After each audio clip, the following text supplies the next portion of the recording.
ಸಮಸ್ತ ಕನ್ನಡ ಬಾಂಧವರಿಗೆ ಶರಣು ಶರಣಾರ್ಥಿ. ಪ್ರಸ್ತುತ ಪ್ರಗತಿ ಬೆಳಕಿನೆಡೆಗೆ ಚಾನೆಲ್ಗೆ ತಮ್ಮೆಲ್ಲರಿಗೂ ಹಾರ್ದಿಕ ಸ್ವಾಗತ. ಇಂದು ಈ ದಿನದಂದು ಮಾತು ಮತ್ತು ನೀತಿ ಕುರಿತಂತೆ ಸರ್ವಜ್ಞನ ವಚನಗಳನ್ನು ಪ್ರಸ್ತಾಪಿಸಲಿಕ್ಕೆ ನಾನು ಇಷ್ಟಪಡ್ತೇನೆ, ತಮ್ಮೊಂದಿಗೆ ಹಂಚಿಕೊಳ್ಳಿಕ್ಕೆ ಇಷ್ಟಪಡ್ತೇನೆ. ಒಮ್ಮೆ ಹೀಗಾಯ್ತಲ್ಲ, ದೇಹದ ಎಲ್ಲ ಅಂಗಾಂಗಗಳು ಪ್ರತಿಯೊಂದು ಅಂಗಾಂಗ ತಾನು ಶ್ರೇಷ್ಠ ಎಂದು ತೀವ್ರವಾದಂಥ ಜಗಳಕ್ಕೆ, ಕಲಹಕ್ಕೆ, ಕದನಕ್ಕೆ ಪ್ರಾರಂಭಿಸಿದರು.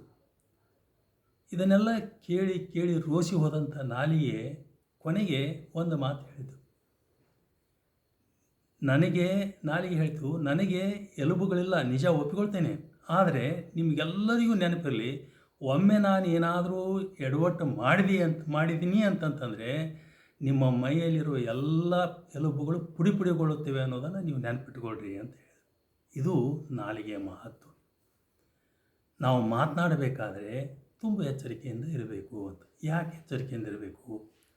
ನಾವು ಒಮ್ಮೆ ಮಾತು ಆಡಿದ್ವಿ ಅಂತಂತಂದರೆ ಆ ಮಾತುಗಳು ನಮಗೆ ಒಡೆಯರಾಗ್ತವೆ, ಅವು ನಮ್ಮನ್ನು ಆಳಕ್ಕೆ ತೊಡಗ್ತವೆ.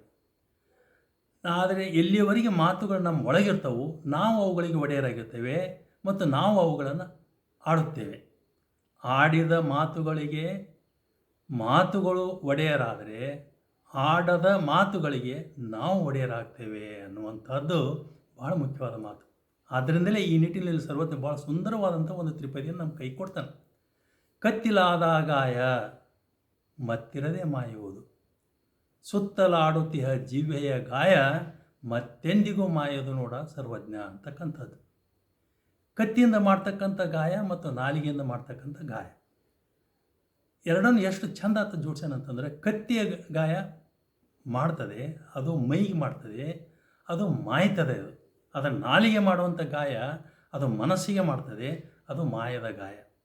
ಕತ್ತಿಯ ಗಾಯ ಮೈಗಾಯ, ಮಾಯುವ ಗಾಯ.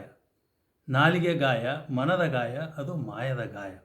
ಆದ್ದರಿಂದಲೇ ನಾವು ಏನಿರಬೇಕು ಅಂತಂತಂದರೆ, ನಮ್ಮ ಮಾತುಗಳ ಮೇಲೆ ಹಿಡಿತಾ ಇರಬೇಕು, ಸಂಯಮ ಇರಬೇಕು, ಒಂದು ಸಮತೆಯನ್ನು ನಾವು ಯಾವಾಗಲೂ ಕಾಯ್ದುಕೊಳ್ಬೇಕು. ಅದಕ್ಕೆ ಸಹನೆ ವಜ್ರದ ಕವಚ ಅಂತಂದು DVG ಅವರು ಭಾಳ ಸುಂದರವಾಗಿ ಹೇಳಿದ್ದಾರೆ. ಇದನ್ನೇ ಸರ್ವಜ್ಞ ಮತ್ತೊಮ್ಮೆ ಹೇಳ್ತಾನೆ, ಒಡಲೆಂಬ ಹುತ್ತಕ್ಕೆ, ನೋಡ್ರಿ ಎಷ್ಟು ಜನ, ಒಡಲೆಂಬ ಹುತ್ತಕ್ಕೆ ನುಡಿವ ನಾಲಿಗೆ ಸರ್ಪ, ಒಡಲೆಂಬ ಹುತ್ತಕ್ಕೆ ನುಡಿವ ನಾಲಿಗೆ ಸರ್ಪ, ಕಡುರೋಷವೆಂಬ ವಿಷವೇರೆ ಸಮತೆ ಗಾರುಡಿಗನಂತಿಕ್ಕು ಸರ್ವಜ್ಞ. ಪ್ರತಿ ಸಾಲು ಅದ್ಭುತವಾದ ಸರ್ವಜ್ಞ ನಮ್ಮ ಕಣ್ಣಿಗೆ ಕಟ್ಟುವಂಥ ಚಿತ್ರಣ ಕೊಡ್ತಾನೆ. ಈ ಒಡಲು ಅನ್ನೋದು ಒಂದು ಹುತ್ತ, ಈ ನಾಲಿಗೆ ಅನ್ನೋದು ಒಂದು ಹಾವು, ವಿಷದ ಹಾವು. ಈ ಕಡು ರೋಷ ಅನ್ನೋದು ಏನೈತಲ್ಲ, ಅದು ಕಾಳವಿಷ. ಈ ಕಾಳವಿಷವನ್ನು ತುಂಬಿಕೊಂಡು ನಾಲಿಗೆ ನುಡಿತು ಅಂತಂದ್ರೆ ಅಲ್ಲಿ ಬದುಕಿಗೆ ಅವಕಾಶ ಇಲ್ಲ. ಆ ಕಾರಣಕ್ಕಾಗಿ ಇಂತಹ ಸಂದರ್ಭದಲ್ಲಿ ಸಮತೆ ಅನ್ನೋದೇನೈತಲ್ಲ, ಅದು ಹಾವಾಡಿಗನಂತೆ. ಹಾವಿನೊಂದಿಗೆ ಆಟ ಆಡ್ತಾನಂತ, ಹಾವಿನ ವಿಷದೊಂದಿಗೆ ಆಟ ಆಡ್ತಾನೆ. ಆದರೂ ಕೂಡ ಹಾವಿನ ವಿಷಕ್ಕೆ ಎಂದು ಆತ ಬಲಿಯಾಗುವುದಿಲ್ಲ. ಸಮತೆ ಅನ್ನೋದು ಹೇಗಿದ್ದಂಗೆ ಅಂದರೆ ಹೋಲಿಕೆ ಕೊಡ್ತಾನೆ ಉಪಮ ಚಕ್ರವರ್ತಿ ಸರ್ವಜ್ಞ. ಏನು ಅಂತಂದರೆ, ಸಮತೆ ಅನ್ನೋದು ಗಾರುಡಿಗನಂತಿಕ್ಕು ಸರ್ವಜ್ಞ ಅಂತಕ್ಕಂಥ ಮಾತು. ಆದ್ದರಿಂದ ನಾವು ನಮ್ಮ ಮಾತುಗಳನ್ನು ಸಿಟ್ಟಿನ ಕೈಯಲ್ಲಿ ಕೊಡಬಾರ್ದು, ಸಿಟ್ಟಿನ ಕೈಯಲ್ಲಿ ಬುದ್ಧಿ ಕೊಡಬಾರ್ದು ಅಂತಕ್ಕಂಥದ್ದು. ಕೊನೆಗೆ ಮತ್ತೊಂದು ವಚನವನ್ನು ಹೇಳ್ತಾನೆ. ಮಾತಿನ ಮಹತ್ವ ಎಷ್ಟು ಅಂದ್ರೆ, ಮಾತಿನಿಮ್ ನಗೆ ನುಡಿಯು, ಮಾತಿನಿಮ್ ಹಗೆ ಕೊಲೆಯು, ಮಾತಿನಿಮ್ ಸರ್ವ ಸಂಪದವು, ಲೋಕಕ್ಕೆ ಮಾತೇ ಮಾಣಿಕ್ಯ ಸರ್ವಜ್ಞ. ಇದು ಮಾತಿನ ಕುರಿತಂತೆ ಸರ್ವಜ್ಞನ. ಆದರೆ ಬರೀ ಮಾತು ಅಷ್ಟೇ ಮುಖ್ಯ ಅಲ್ಲ, ಮಾತು ತನ್ನಷ್ಟಕ್ಕೆ ತಾನು ಅಂತಿಮವಲ್ಲ. ಮಾತಿನ ಜೊತೆಗೆ ಕೃತಿಯೂ ಇರಬೇಕು. ಮಾತು ಕೃತಿಗಳು ಒಂದಾದಾಗ ಅಲ್ಲಿ ನೀತಿಯ ಹಣತೆ ಬೆಳಗುತ್ತದೆ ಅಂತಕ್ಕಂಥದ್ದು. ಅದನ್ನು ಸರ್ವಜ್ಞ ಭಾಳ ಚಂದ ಹೇಳ್ತಾನೆ. ಏನು ಅಂತಂದರೆ, ನೀತಿ ಎಷ್ಟು ಮಹತ್ವದ ಈ ಜಗತ್ತಿನಲ್ಲಿ ಅನ್ನುವಂಥದ್ದು. ಎಣ್ಣೆ ಬತ್ತಿಗಳೆರಡು ಹೊತ್ತಿ ಬೆಳಗುವ ತೆರದೆ, ಶಬ್ದಗಳು ಹೆಂಗೆ, ಎಣ್ಣೆ ಬತ್ತಿಗಳೆರಡು ಹೊತ್ತಿ ಬೆಳಗುವ ತೆರದಿ, ಸತ್ಯ ನೀತಿಗಳೆರಡು ಬೆಳಗುತ್ತೀಯವು. ಜೋಡಗಲೆ, ಇದು ದುರಂತ, ಜೋಡಗಲೆ ಕತ್ತಲಿ ಜಗವು ಸರ್ವಜ್ಞ. ಸೂರ್ಯ ಮುಳುಗಿದ ಅಂತಂದ್ರೆ ವಿದ್ಯುತ್ ದೀಪ ಐತಿ, ಆದರೆ ನೀತಿ ಮುಳುಗಿತು ಅಂತಂತಂದ್ರೆ ಯಾವ ದೀಪನೂ ಇಲ್ಲ. ಅದಕ್ಕೆ ಬೀದಿಯ ದಾರಿ ಕಾಣಲು ವಿದ್ಯುತ್ ದೀಪ ಬೇಕು, ಬದುಕಿನ ದಾರಿ ಕಾಣಲು ಆಧ್ಯಾತ್ಮ ದೀಪ ಬೇಕು. ಆಧ್ಯಾತ್ಮ ಅಂದರೆ ನಡೆನುಡಿಯಲ್ಲಿ ಎಚ್ಚರ ಇರುವಂಥದ್ದು. ಅದು ಏನಪ್ಪ ಅಂತಂದ್ರೆ, ಅದಕ್ಕೆ ಸರ್ವಜ್ಞ ಹೇಳ್ತಾನೆ, ನುಡಿಯಲ್ಲಿ ಎಚ್ಚತ್ತು ನಡೆಯಲ್ಲಿ ತಪ್ಪಿದರೆ ಹೆಂಗದರು ನುಡಿಯಲ್ಲಿ ಎಚ್ಚತ್ತು ನಡೆಯಲ್ಲಿ ತಪ್ಪಿದರೆ ಹಿಡಿದಿದ್ದ ಲಿಂಗ ಹೊಡಮರಳಿ ಕಚ್ಚುವ ಘಟಸರ್ಪ ನೋಡ ಅಂತಕ್ಕಂಥದ್ದು. ನುಡಿ ಒಳ್ಳೆಯ ಮಾತಾಡ್ತೀವಿ, ಒಳ್ಳೆಯ ಮಾತುಗಳನ್ನು ಬೇಕಾದಷ್ಟು ಮಾತಾಡೋದು. ವಚನದೊಳಗೆಲ್ಲರೂ ಶುಚಿವೀರ ಸಾಧುಗಳು. ಇದು ಸರ್ವಜ್ಞನ ಸಾಲ. ಇದು ನುಡಿಯಲ್ಲಿ ಎಚ್ಚತ್ತು ನಡೆಯಲ್ಲಿ ತಪ್ಪಿದರೆ ಹಿಡಿದಿದ್ದ ಲಿಂಗ ಯಾವುದು ನಮ್ಮನ್ನು ಕಾಯಬೇಕು, ರಕ್ಷಣೆ ಮಾಡಬೇಕು, ಅದು ಹೊಡೆಮರಳಿ ಕಚ್ಚುವ ಘಟಸರ್ಪ ನೋಡ ಅಂತಕ್ಕಂಥ ಮಾತನ್ನು ಸರ್ವಜ್ಞ ಹೇಳ್ತಾನೆ. ಈ ಕಾರಣಕ್ಕಾಗಿ ಏನಪ್ಪ ಅಂತಂದ್ರೆ ನಮ್ಮಲ್ಲಿ ಮುಖ್ಯವಾಗಿ ಆದಷ್ಟು ನಾವು ಕೋಪದಿಂದ ದೂರ ಇರಬೇಕು. ಸಿಟ್ಟು ತನ್ನ ವೈರಿ, ಶಾಂತಿ ಪರರ ವೈರಿ. ಆ ಕಾರಣಕ್ಕೆ ಈ ಸರ್ವಜ್ಞ ಮತ್ತೊಂದು ಸುಂದರವಾದ ವಚನ ಕೊಡ್ತಾನೆ.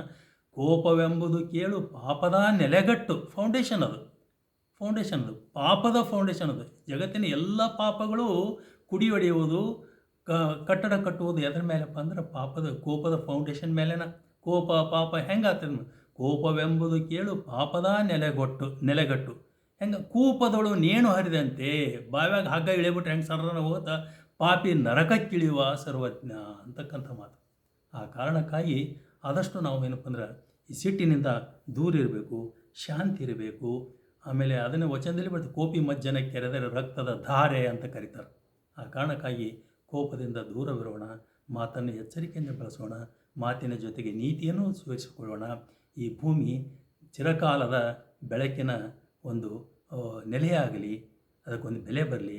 ಆ ಕಾರಣಕ್ಕಾಗಿ ನಮ್ಮ ಬದುಕಿನಲ್ಲಿ, ನಮ್ಮ ಮಾತಿನಲ್ಲಿ ಶಾಂತಿ, ಸಹನೆ, ಸಮತೆ ಇವು ನಮ್ಮ ಬದುಕನ್ನು ಬೆಳಗಲಿ ಮತ್ತು ನಮ್ಮ ಬಾಳನ್ನು ಆಳಲಿ ಅಂತ ಹೇಳಿ ತಮ್ಮೆಲ್ಲರಿಗೂ ಮತ್ತೊಮ್ಮೆ ಅನಂತ ಶರಣಾರ್ಥಿಗಳನ್ನು ಹೇಳ್ತೀನಿ.